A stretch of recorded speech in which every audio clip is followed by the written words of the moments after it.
मसला 1947 का है। आपको पता है कि जब भारत आज़ाद हुआ तो India independence act British parliament में पारित हुआ। उस एक्ट के तहत भारत आज़ाद होने वाला था 15 अगस्त को, और उसमें पाकिस्तान को भी आज़ादी मिल रही थी भारत से, तो ये तय हो चुका था। 565 के आसपास रियासतें थी उस समय।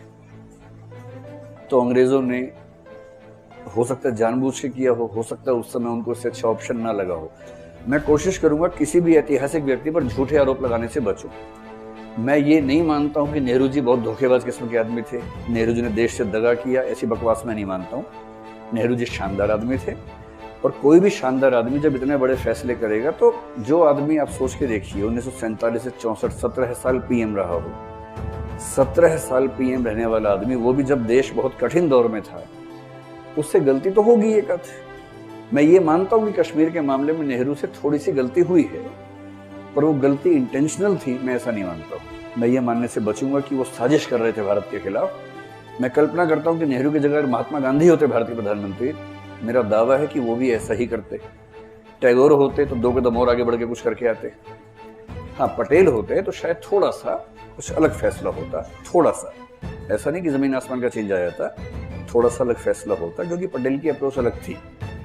लेकिन इसका मतलब ये नहीं कि हम किसी अपने महान नेता की नीयत पर शक करने लगे। नीयत पर सवाल मत कीजिए, समझें कि उन्होंने ऐसा फैसला क्यों किया होगा, सिचुएशंस क्या थी।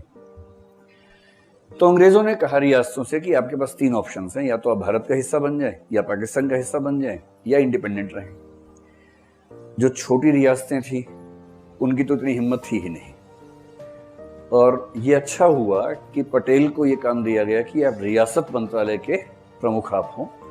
वो गृह मंत्री भी थे, उप प्रधानमंत्री भी थे, और रियासती काम का जो मंत्रालय था उसके भी प्रमुख थे। वीपी मेनन उस समय हमारे एक बहुत बढ़िया सिविल सर्वेंट थे, उनको सचिव बनाया रियासत मंत्रालय का, और पटेल और वीपी मेनन ने मिलकर एक अभूतपूर्व काम किया, जिसके लिए उनकी जितनी प्रशंसा की जाए उतनी कम है।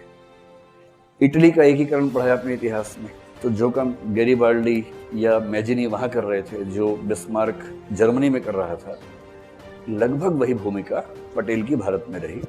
और पटेल की रही का मतलब पटेल प्लस वीपी मेनन दोनों की भूमिका रही।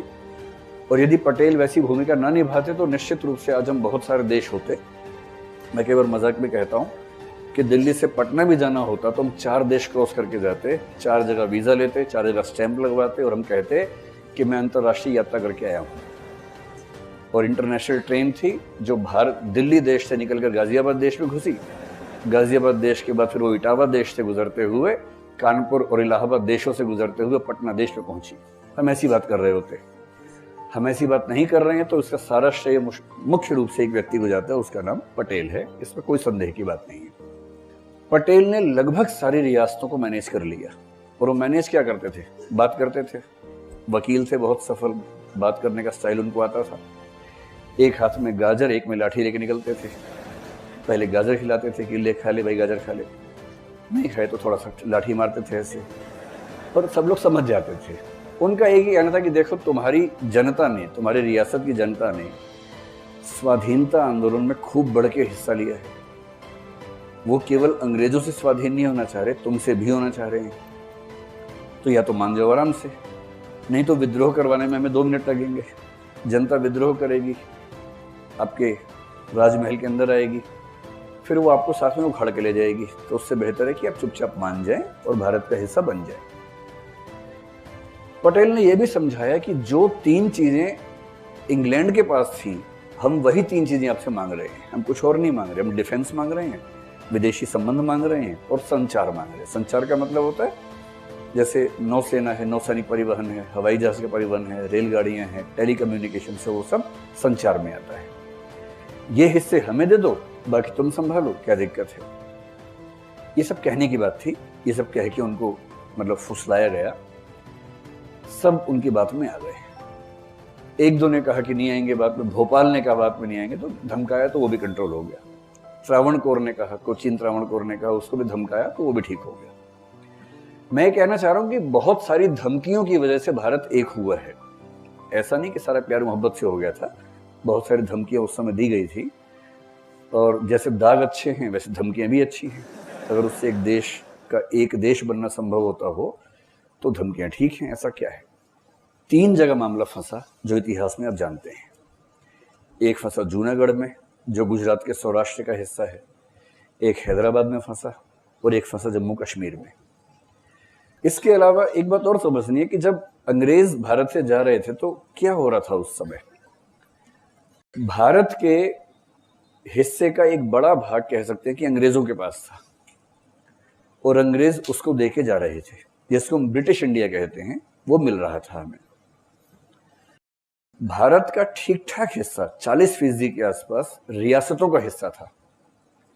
रियासतें हमें मिल नहीं रही थी 15 अगस्त को। रियासतें हमारा हिस्सा बनेंगी या नहीं बनेंगी ये उनकी चॉइस थी। भारत की 5 टेरिटरीज फ्रांस के पास थी उस समय। एक चंद्रनगर जो पश्चिम बंगाल का हिस्सा है, फिर यनम, माहे, कराईकल, पौंडीचेरी। यनम पड़ता है आंध्र प्रदेश के इलाके में, माहे पड़ता है केरल के इलाके में, पौंडीचेरी है, कराईकल थोड़ा सा और चेन्नई की तरफ बढ़ेंगे पौंडीचेरी से 150 किलोमीटर तो वहां आता है। ये 4 अलग अलग हिस्से थे और फ्रांस के कब्जे में थे। इंग्लैंड भारत से जा रहा था, फ्रांस तो नहीं जा रहा था। ये हिस्से भारत को कैसे मिलेंगे ये डाउट था ही उस समय। फिर पुर्तगाल के पास गोवा था, दमन था, दीव था, दादरा नगर हवेली थी और पुर्तगाल भी भारत से नहीं जा रहा था। तो सवाल ये भी था कि पुर्तगाल का हिस्सा भारत को कैसे मिलेगा। इन सबको मिला के एक देश बनाना था, ये मजाक नहीं था, बहुत मुश्किल काम था। हमारे देश के सबसे बड़े 2 दुर्भाग्य ये रहे कि महात्मा गांधी 1948 की शुरुआत में चले गए, उनकी मृत्यु हो गई। संविधान पूरा बनते हुए देख नहीं पाए। अगर वो संविधान बनते हुए देख पाते तो शायद संविधान वैसा न होता जैसा आज है। कम से कम पंचायती राज केवल डीपीएसपी में ना होता, पंचायती राज की व्यवस्था पहले ही होती, जो 73वें 74वें संशोधन से बाद में हुई, शायद पहले ही हो जाती। दूसरा दुर्भाग्य यह रहा कि पटेल जो नेहरू से 14 साल बड़े थे उतने स्वस्थ नहीं थे। 1950 में उनकी मृत्यु हो गई। 50 दिसंबर में मुंबई में उनकी मौत हुई। पटेल का भारत का पीएम बनना तय ही था, हम सब जानते हैं, लेकिन उसके बाद भी गांधी जी ने इंसिस्ट किया कि पीएम नेहरू बने। क्यों किया, डिबेट है। मेरा ख्याल है कि इसके पीछे एक प्रैग्मेटिक बात ये थी, व्यावहारिक बात ये थी कि इस बात का अनुमान रहा होगा कि पटेल के पास समय बहुत ज्यादा नहीं है, नेहरू युवा हैं, तो संक्रमण काल में एक ऐसा व्यक्ति पीएम बने जो कम से कम 10-20 साल तक देश को संभाल सके। मेरा अनुमान है कि यह बात भी उनके मन में रही होगी। तो नेहरू पीएम बने। पीएम बनने के कुछ महीने में गांधी चले गए और लगभग 2 साल के बाद पटेल भी चले गए। यह अच्छा हुआ कि पटेल को 2 साल मिल गए। पटेल ने सब रियासतों को मैनेज कर लिया। आप सोचे कि 565 में से पाकिस्तान के हिस्से को छोड़ भी दें, अगर 530-35 भी रियासतें हों, जो आदमी 530 में से 529 नंबर लाता हो उसको आप क्या रैंक देंगे। 2 मुश्किल प्रश्न आए थे उसके पेपर में, एक जूनागढ़ का, एक हैदराबाद का। उन मुश्किल प्रश्नों को भी सॉल्व कर ही लिया।